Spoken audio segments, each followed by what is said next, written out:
Hey guys, welcome into Keep It About Ball from ZBR, daily sports betting talk with me, Zach of ZBR. I'm an amateur bettor and a casual fan, so please do not take this as official advice. I'm just here to share my betting journey. Please don't forget to subscribe to the show on YouTube at ZBR Sports so we can grow our channel and hit our goal of 50 subscribers. And as always, thank you guys for listening.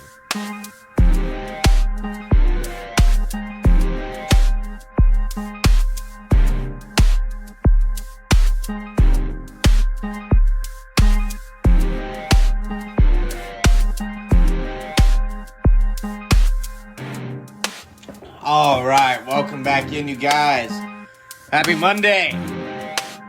It is ZM Punk here, Zach, the Z and ZBR, the Zeber, Z go burr, whatever the fuck that means. Anyways, I hope you guys had a good Monday. Hope you guys had a good weekend. Hope you guys cashed some bets, a few more than I did, for sure. Probably wasn't very hard to do, especially over on the NFL side of things. Went down about half a unit over the weekend, but I'm starting with just under 10 units this week. And my goal is to hit 12 units by Friday. So be sitting there comfortably at 12 units. So with that said, let's go ahead and jump into this Sunday recap.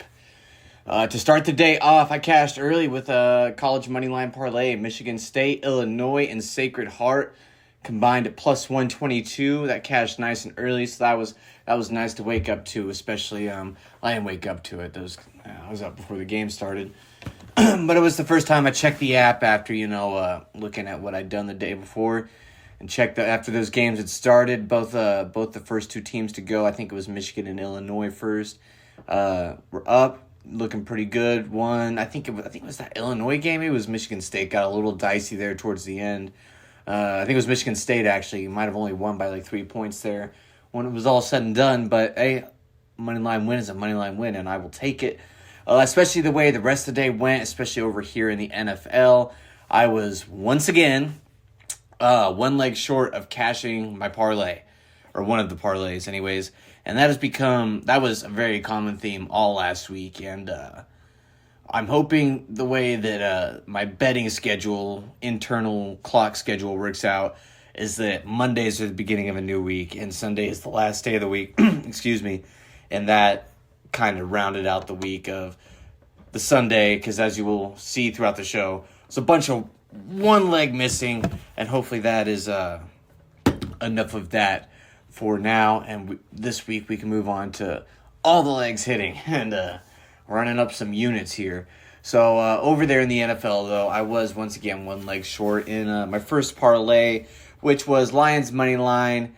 Cade Otton 2+ catches. He definitely did that. Shout out him, by the way. Tight end 2 in my dynasty league. He didn't finish that, but he's my tight end 2, and I'm very excited about having him as my tight end 2. I hung on to him through some of the bad games through this year when I probably could have ditched him and maybe moved off him, and he'd probably still he probably wouldn't be available now because, he's a free agent, but glad to have him on my team, him and Trey McBride. I feel pretty confident in my tight ends there, but that's for a fantasy show. Back to the parlay. It was the Lions money line, Cade Otton over 2 catches, Goff 2 passing tutties, which was all quickly negated by the Lions not covering the first quarter spread of 3.5, which I also bet straight on by itself. So that just kind of was a full loss right there. Over in the Bills-Chiefs game, my parlay over there, sadly, with the game itself sadly ended in a Chiefs victory. Fuck you, Pfizer boy. But the parlay, once again, was one leg short, maybe the roughest leg of them all. Shakir got his 7 of the 3 needed receptions. The match hit the 45.5. We needed it too. And then the Bills just missed the spread by half a point. And not only was it painful because the Chiefs won, it was painful because it was half a point. It was just pure pain. And all day today has just been Chiefs this, Chiefs that. Everybody's sucking the Chiefs' dick because they beat an erratic team, a team that was erratic all year, that just happened to be surging at the right time. They were bound to come crashing back down to earth. already over all the Chiefs hype. Of course, I live in Kansas, so I get maybe a little bit extra of it, but gosh, over it. I go Baltimore. I don't know if I've ever said that in my life before for any sport, but go Baltimore this week. I'm already frustrating myself in my head. Lastly, on that game, we all know how it turned out, and I did sadly also bet the Bills money line live to use that 50% live boost on NFL games yesterday. It was the Bills plus 122. I forget what the score was when I made it. Juiced it up to plus 183, and we know how that turned out. Going over to NBA. I typed that as NAB in my notes. I was like, over in the NAB. Maybe that's what I'm going to start calling it, the NAB. No, that's dumb. I'm not going to do that. Sheesh. I was 4 second quarter points away from a 2-unit gain on a 0.2 of a unit bet between two bets right there. So basically, for what I basically made two 1/10 of a unit bets, which would have amounted up to a 2-unit gain. And I was those 4 second quarter points away from that right there. Over in the Nuggets, Wizards game, hit the Denver money line, hit the Murray and Porter 3, hit the Jokic line of 28 and 6 plus, all of which was ultimately null because the second quarter did not go over 60.5 points by 4 points. So again, getting real close on these parlays, just missing by a little bit on each one. You know, if I cashed 2 of these parlays, you know, last week's probably largely profitable for me. I'm probably up a unit on the week. And actually, if you take out the money I added, I'd probably be up like, like 2 units. Oh gosh. Now that I'm looking at that. But, you know, that is what it is. That's betting, and that's how she goes. Hopefully we hit a heater soon. I did, however, cash that Heat under Magic, so that was nice. I believe that one was a full unit, too, so that one was a good one to hit. I also, I did miss my NBA moneyline parlay. Clippers, Nuggets, Pacers. Of course, Pacers being that missing leg right there, they were the ones to juice it there. So, you know, it is what it is. Day ended up still not being too far from profitable. Maybe the best way to word it there. Over in NHL, I lost a unit on the Kraken money line, which was also a part of a little 1/10 of a money line parlay I did with them and Eli Tolvanen to score a shot on goal.